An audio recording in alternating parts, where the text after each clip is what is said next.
Une affaire pouvant prendre des années avant sa résolution complète, accusée d'actes génocidaires ainsi que de violation de la Convention sur le génocide à Gaza par l'Afrique du Sud, Israël fait face aujourd'hui à la Cour internationale de justice. Il s'exprimera demain vendredi devant les magistrats.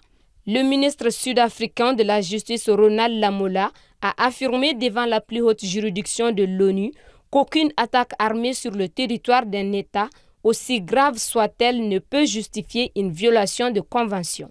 Il poursuit ainsi en s'exclamant que la réponse d'Israël à l'attaque du 7 octobre perpétrée par le Hamas a franchi la ligne d'une violation et a donné lieu à des violations de la convention. Selon l'Afrique du Sud, Israël rompt ses engagements pris en vertu de la Convention des Nations Unies sur le génocide, signée en 1948 à la suite de l'Holocauste, et en tant que co-signataire du traité, Pretoria peut poursuivre Israël devant la CIJ qui statue sur les différends entre États. Cependant, le président israélien Isaac Herzog trouve ces accusations atroces et absurdes.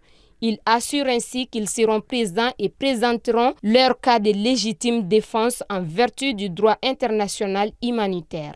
Par ailleurs, Cécilie Rose, professeure en droit international à l'Université de Leyde aux Pays-Bas, a souligné qu'à ce stade, la Cour ne déterminera pas si un génocide est en train de se dérouler à Gaza. Toutefois, la Cour n'a aucun pouvoir pour faire appliquer ces décisions, malgré qu'elles soient sans appel et juridiquement contraignantes. Pour un rappel, en mars 2022, la CIJ avait ordonné à la Russie de suspendre immédiatement son invasion de l'Ukraine, une injonction complètement ignorée par Moscou.